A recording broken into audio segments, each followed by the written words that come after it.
तो आज का सेशन स्टार्ट करते हैं। तो जैसे कल हमने देखा, जो हापुड़े में जो हंगामा हुआ था, तो कैसे लोगों ने विरोध करना स्टार्ट किया था, कैसे अलग अलग जो है वो अफवाहें लोग फैलाते थे कि जैसे बाबा साइकिल के व्यापारी है, वो जादू सीख कर आए हैं, और जैसे कि अ, माताओं को भगाते हैं, ये वो तो जो गलत गलत बातें जैसे कि फैली हुई थी समाज में और विरोध होता था। तो अभी उसी को हम कंटिन्यू करते हैं आगे, उसी कहानी को। एक सेकंड।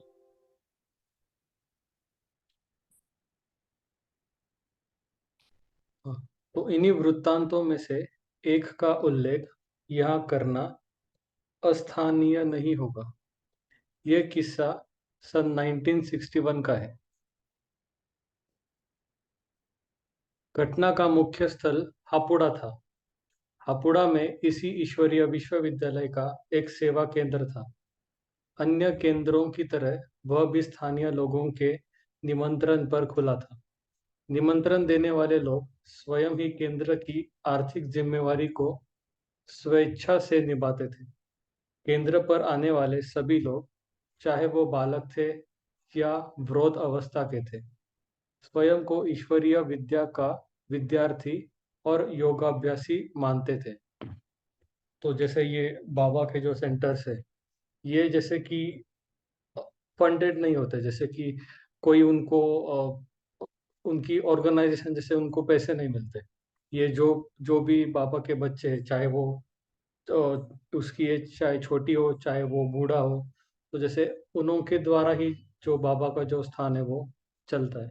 तो अपने जीवन को पवित्र बनाने के लिए और योग की उच्च स्थिति का आनंद रस लेने के लिए वे स्वेच्छा से ब्रह्मचर्य व्रत का तथा अन्य नियमों का भी पालन करते थे। फैशन और दिखावे से दूर रहते थे।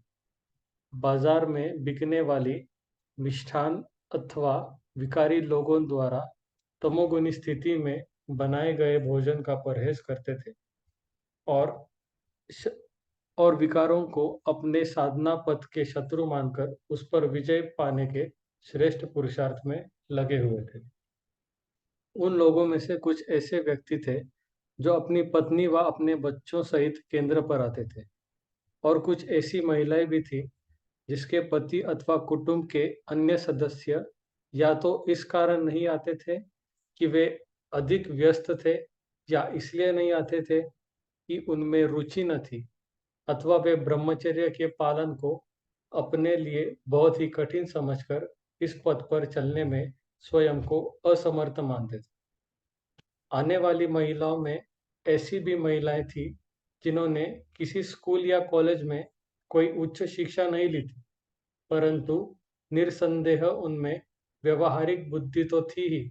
और विशेष बात यह कि वर्षों तक अन्य स्थानों पर वे प्रवचन सुनती रही थी, और अन्य संस्थाओं तथा पूजा स्थानों पर बताई गई साधना भी यहाँ तक उनसे हो सकी वे करती रहती थी। यद्यपि यद्यपि इससे उनके जीवन में कोई उच्च आध्यात्मिक लाभ नहीं हुआ। अतः यह बातें खुले तौर पर कही जा सकती थी कि उन्हें धर्म के विषय में बड़ी रुचि थी, साधना के लिए बड़ी लगन थी, और पीढ़ी दर पीढ़ी सुनाई चली आने वाली कथाओं कीर्तनों से वे भली भांति परिचित थी। अब जब से वे यहाँ आने लगी थी, तो उनमें एक नई जागृति आई थी, और वे अपने जीवन को त्यागमय, तपस्यामय, सात्विक और ईश्वरीय नियमों के अनुकूल बनाकर चल रही थी। क्योंकि यहाँ ईश्वरीय सेवा केंद्र पर व्यक्तिगत रूप से भी प्रैक्टिकल रीति जीवन को उच्च बनाने पर ध्यान दिया जाता। तो जैसे यहाँ पर जो है वो कई तरह के लोग आते थे, है ना। कुछ लोग जो है वो बाबा की शिक्षाओं पर पूरा चलते थे, जैसे कि जो भी पवित्रता की धारणा जो मुख्य है उस पर वो चलते थे, और कुछ लोग जो है वो उस पर ना चलने के कारण जो है वो नहीं आते थे सेंटर में। तो इसी में फिर आगे बताया कि उन माताओं द्वारा ब्रह्मचर्य व्रत को धारण करने के कारण उसमें से कुछ एक के पति जिनके संस्कार विषयोन्मुख थे और जो सांसारिक इच्छाओं की पूर्ति में लगे हुए थे, वे उन पर क्रु- क्रुद्ध थे। जहाँ कहीं उनका बैठना उठना बैठना था, वहां वे अपना गम और गुस्सा प्रकट करते थे, परंतु अपनी कमजोरी को न बताकर सेवा केंद्रों की ही निंदा करते थे। तो जैसे कोई माता है, मान लो, अगर वो बाबा के कहने पे चलती है ना, वो पवित्रता की धारणा करती है, पर उसके जो साथी है, तो ऐसे होता था कि वो साथी जो है वो पवित्रता की धारणा न करने के कारण फिर वो जो है वो जुल्म करते थे, जो टॉर्चर करते थे। तो वो तो रह नहीं सकते पवित्र, इसलिए फिर वो जो है अपने अपने जो विरोध जो भी अपने हिसाब से वो करते रहते थे। तो इन इधर उन दिनों विधानसभा और संसद के चुनाव के दिन भी नजदीक थे। अतः जब चुनाव के प्रत्याशी लोगों से उनका मिलना होता, तो वे उनसे भी यहाँ कहते कि हम आपको वोट देंगे और दिलाएंगे, परंतु शर्त यह है कि आप हापुड़े से इस प्रजापिता ब्रह्म कुमारी संस्था के सेवा केंद्र को हटवा दो। इसी प्रकार के लोग अन्य प्रचार संस्थाओं में जाकर वहाँ के पंडितों, पुरोहितों, पुजारियों अथवा प्रचारकों को भी कहते हैं, देखो तो ये ब्रह्म कुमारियाँ कैसा प्रचार कर रही है, यह कैसा नया पंथ चला यह कैसा नयापन चला रही है। आप लोग अपने अपने स्थानों पर उनके मत का खंडन करते हैं, परंतु उनके विरुद्ध आप कोई ठोस कदम क्यों नहीं उठाते। तो जैसे कि आज तक किसी ने सुना तो नहीं था कि जैसे घर बार में रहते हुए पवित्र रहना है। तो फिर लोगों को ये बात हजम नहीं होती थी कि ये आप कैसे बोलते हो कि पवित्र रहना है। तो फिर वो विरोध करते थे।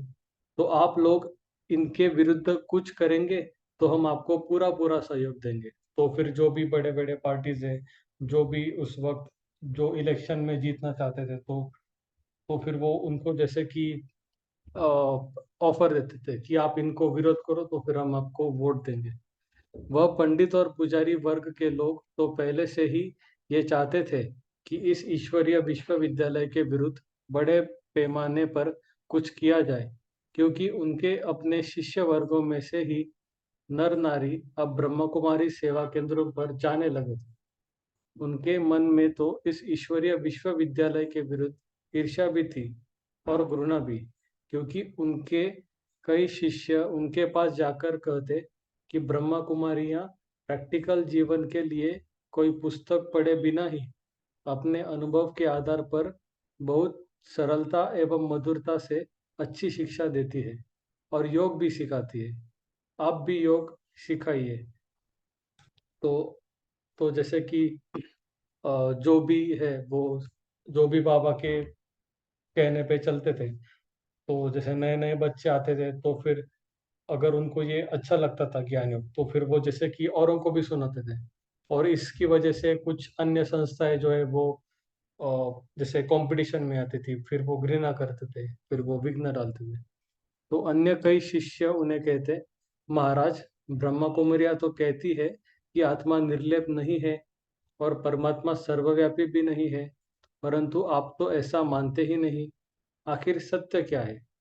तो इस प्रकार की बातें सुनकर उनके मन में क्रोध भर गया था।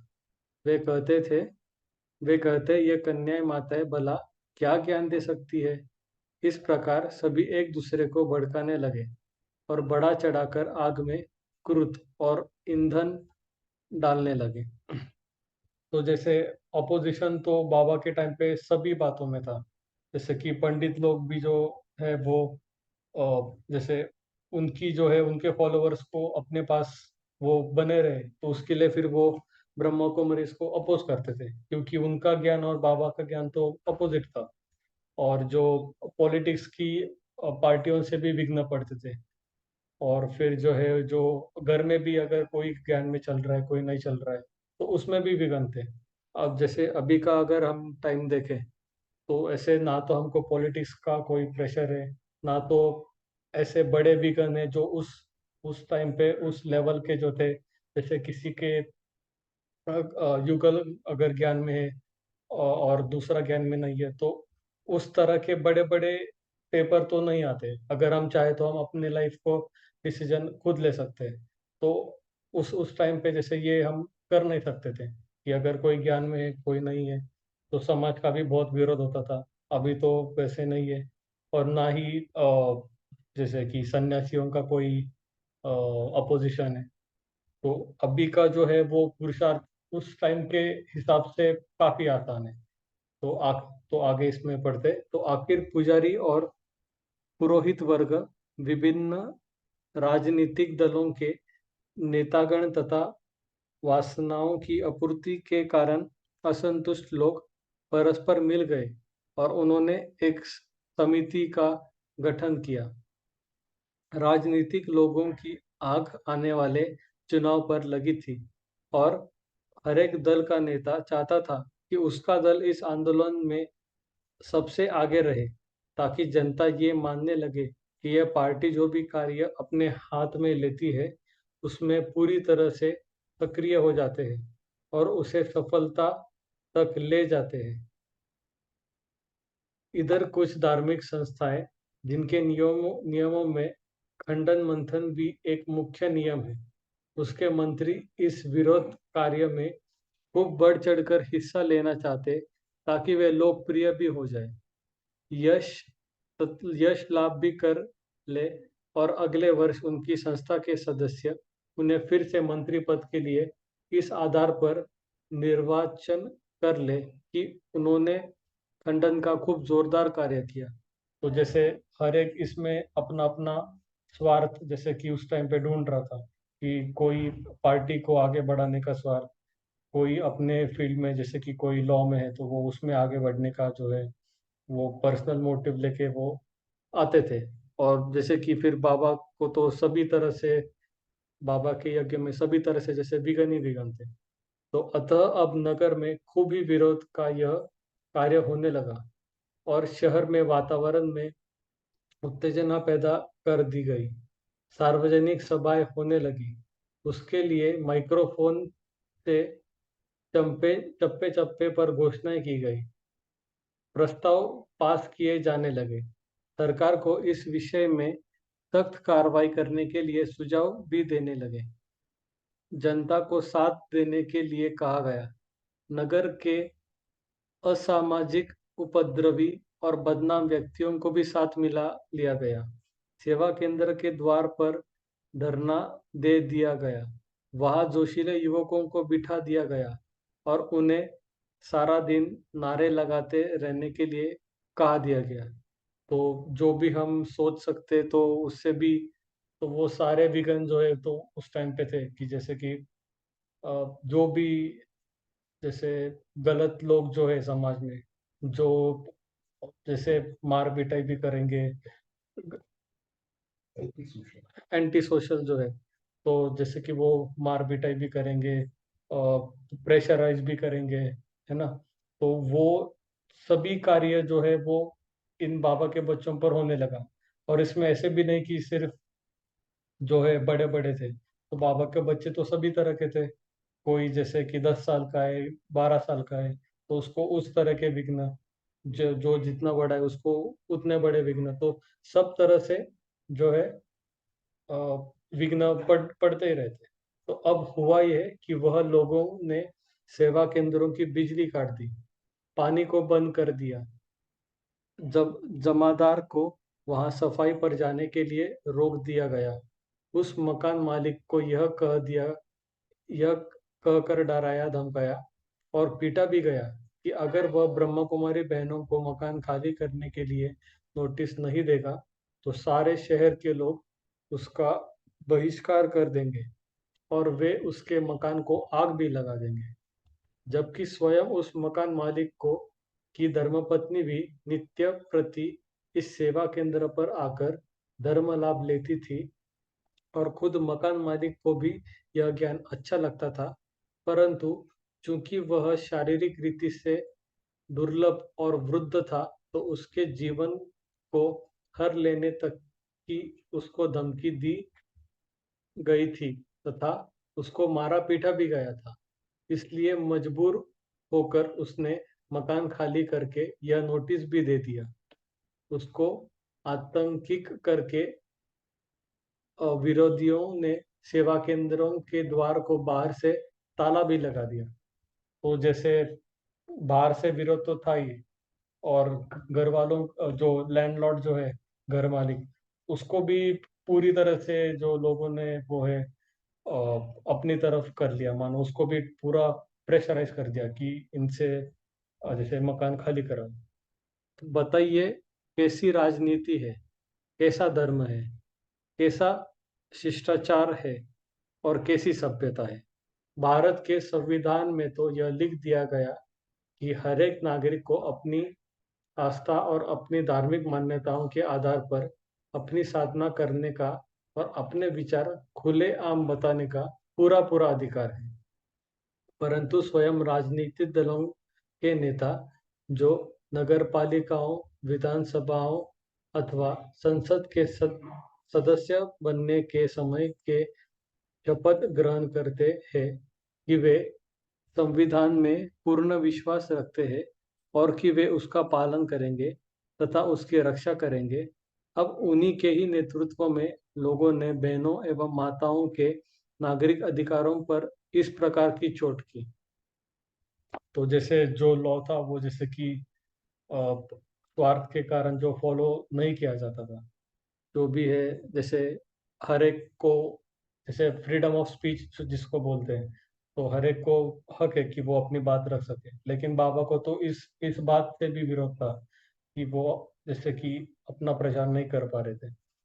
तो अब प्रतिदिन प्रातः काल जो भी बहनें और भाई उस सेवा केंद्र पर क्लास करने के विचार से आते, उन्हें वे वही जाने से रोक लेते और बाहर से ताला तो उन्होंने लगा ही रखा था, जिससे कि किसी का प्रवेश करना वैसे भी संभव नहीं था। इस प्रकार कुछ दिन तक ये कश्मकश चलती रही। समाचार पत्रों ने भी इस समाचार को मोटे मोटे शीर्षक देकर छपाना शुरू किया। जो राजनीतिक दल इस उपद्रव में भाग ले रहे थे, उनके नेताओं ने भी उत्तर प्रदेश की सरकार से ये मांग की कि इस ईश्वरीय विश्वविद्यालय पर प्रतिबंध लगा दिया जाए। जिस जिस धार्मिक संस्था पर इस आंदोलन में सक्रिय भाग था, उनके नेताओं ने भी प्रादेशिक मंत्रिमंडल में अपनी अपनी संस्था से अस संबंध संबंधित मंत्री महोदय पर दबाव डाला कि ये प्रतिबंध लगा दो। स्थानीय नेताओं ने पुलिस अधिकारियों तथा जिला के कानून अधिकारियों पर भी जोर डाला कि वे ईश्वरीय विश्वविद्यालय के कार्यकर्ताओं को हापुड़े से बाहर निकाल के आंदोलनकारियों को सहयोग दें और सेवा केंद्र पर रहने वाली ब्रह्म कुमारियों को ब्रह्म कुमारी सुरक्षा देने का प्रयत्न न करें। इस प्रकार हापुड़े में शोर सा मचा हुआ था। सबकी जबान पर यह आंदोलन की ही चर्चा थी, और उन दिनों प्रमुख समाचार पत्रों का भी यह प्रमुख समाचार बन गया। तो जैसे कि बाबा यही डिस्क्राइब कर रहे हैं कि हापुड़े में किस तरह के विघ्न थे, है ना। और उस टाइम पे जो है वो पॉलिटिकल जो सिचुएशन ऐसी थी कि पॉलिटिशियंस भी बहुत जोर से वो है वो दबाव दे रहे थे। तो इधर इस ईश्वरीय विश्वविद्यालय के हापुड़ केंद्र पर आने वाले विद्यार्थियों ने भी संगठित रूप से उत्तर प्रदेश सरकार को एक मोमेंटम भेजा, जिसमें उन्होंने उन्हें स्पष्ट रूप से यह बताया कि यह केंद्र उन्हीं के निमंत्रण पर खुला है और वे ही जाकर ईश्वरीय ज्ञान और योग की शिक्षा नित्य प्रति प्राप्त करते हैं। वे ही इस आर्थिक पक्ष के जिम्मेवार हैं और कि उस पर किस प्रकार के अत्याचार हो रहे हैं। उन्होंने सरकार से अपील की कि वो इस मामले की छानबीन करे और सामाजिक तत्वों के विरुद्ध उचित कार्रवाई करे। उन्होंने सरकार को खुले शब्दों में कहा कि वह भले ही इस ईश्वरीय विश्वविद्यालय की पड़ताल कराए, और यदि इस पड़ताल से सरकार इस निष्कर्ष पर पहुंचे कि ये संस्था किसी प्रकार से भी कोई अवैध, चरित्रहीन या देश के लिए हानिकारक काम करती है तो वह उसके विरुद्ध चाहे जो कदम उठाए, वरना वह उपद्रवियों के विरुद्ध अयोचित कदम उठाए। ईश्वरीय विश्वविद्यालय के अन्य सेवा केंद्रों की ओर से भी प्रादेशिक तथा केंद्रीय सरकार को तारे भेजी गई, पत्र भी लिखे गए और इस ईश्वरीय विश्वविद्यालय के प्रतिनिधि उत्तर प्रदेश के मंत्रीगण तथा भारत सरकार के गृह विभाग के उच्च अधिकारियों तथा संबंधित जिला अधिकारियों से भी मिलने गए। तो जैसे अत्याचार तो जो है वो चालू थे, है ना, हर प्रकार से। तो फिर जो बाबा ने फिर जैसे कि पत्र लिखवाए गवर्नमेंट को कि जो ये संस्था है वो तो जैसे समाज में शांति के लिए है, वो जैसे कि लोगों को सच्चा ज्ञान देने के लिए। तो अगर वो जैसे अगर ऐसा जैसे कि होता है कि ये संस्था अच्छी नहीं है, इससे समाज में अशांति होती है, तो फिर वो भले इस पे प्रतिबंध लगाए। तो जैसे बाबा ने ये संदेश भेजा गवर्नमेंट को। तो इन प्रतिनिधियों ने आंदोलनकारियों के नेताओं से भी भेंट की और उनसे कहा कि उन्होंने इस संस्था के जो अवगुण देखे हो, जिसके कारण से ही उन्होंने आंदोलन शुरू किया, उन्हें वह बताए। उन्हें यह आश्वासन दिया गया कि यह संस्था उन दोषों को दूर करेगी तथा उन कमियों को मिटाएगी, क्योंकि इस ईश्वरीय विश्वविद्यालय का उद्देश्य ही कमियों व दोषों को मिटाकर संपूर्णता की ओर बढ़ना है। परंतु इसके उत्तर में आंदोलनकारियों ने यही कहा कि ईश्वरीय विश्वविद्यालय पूर्ण ब्रह्मचर्य की जो शिक्षा दे रहा है वह परंपरा के विरुद्ध है और इस द्वारा पवित्र एवं योग युक्त व्यक्तियों द्वारा भोजन बनाने पर जो बल दिया जाता है, वह भी छोटे छोटे शहरों और गांवों के लोग जो शादियों इत्यादि के मौकों पर हलवा हलवाइयों आदि से खाना बनाकर इकट्ठे खाते हैं, उनके लिए गलत है। इसके अतिरिक्त वे योगाभ्यास के समय कोई धुन या गीत बजाते कोई गीत बजाने को तथा युवा अवस्था वालों के लिए ब्रह्मचर्य को भी ठीक नहीं मानते थे। तो जैसे कुछ बातें हैं जहाँ पे जैसे जोर दिया गया कि जैसे जो पवित्रता की धारणा है, खास करके उन्हों के लिए जो कि यंग है ना, तो उनके लिए ये अ, अच्छी नहीं है माना। ये नियम को लूज किया जाए, इसकी वजह से जो है वो समाज में जो समाज के लिए अच्छी नहीं है। तो ऐसे उन लोगों का मानना था। लेकिन यही यही वो रास्ता है जो मतलब पवित्रता ही वो चीज है जो जैसे भारत को स्वर्ग स्वर्ग बनाएगी वापस। जैसे कहा भी जाता है कि पवित्रता जो है वो सुख और शांति की जननी है। तो पवित्रता के बिना तो स्थापना जो स्वर्ग की स्थापना वो हो नहीं सकती। तो इसलिए तो पवित्रता को जो है बाबा ने कभी ढीला नहीं किया इस नियम को। तो ईश्वरीय विश्वविद्यालय के प्रतिनिधियों ने उन्हें बताया कि ब्रह्मचर्य का महत्व तो भारत की परंपरा में प्राय सभी धर्मों ने माना तथा बताया है। काम विकार से छुड़ाने के लिए तो हर एक भक्त प्रतिदिन आरती करते समय भगवान से प्रार्थना करता है। हर एक भक्त यह भी जानता है कि गीता में स्वयं भगवान ने काम क्रोध लोभ लोभ को नरक के 3 द्वार बताए हैं। उन्हें यह समझाया गया कि सुनने वालों तो हजारों लाखों होते हैं, परंतु कोई विरला ही व्यक्ति स्वेच्छा से इसका पालन करता है। इसके लिए यह ईश्वरीय विश्वविद्यालय तो सभी को, तो जो वैसे आगे की जो स्टोरी है वो हम कल सुनेंगे। तो अभी जैसे बाबा ने बोला कि जो है तो जैसे लोग जो है वो पवित्रता को लेकर के जो है वो अग्रेशन में थे कि ये पवित्रता की धारणा ना हो। तो जैसे कि पर जो वास्तविक जो बात है, जो गीता जो है उसमें तो ये बोला गया है कि जैसे काम और क्रोध जो नरक के द्वार है। तो इसी को लेके फिर हम आगे कल पढ़ेंगे।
से अनजान थे, आत्मज्ञान पाते हुए दूर देह भान से।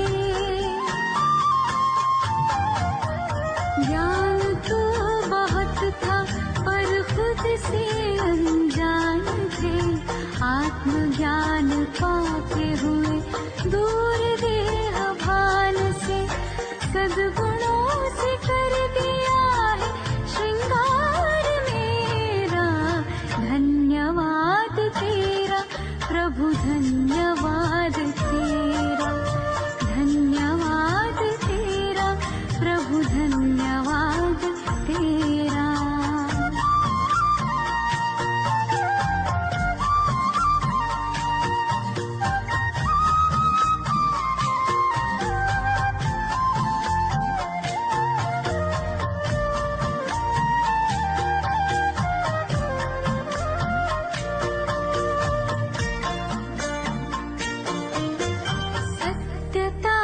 शक्ति से हम तो निडर हो गए, पवित्रता का बल मिला, हम तो अमर हो गए। पग पग पर देते हो प्रभु साथ मेरा, धन्यवाद तेरा प्रभु, धन्यवाद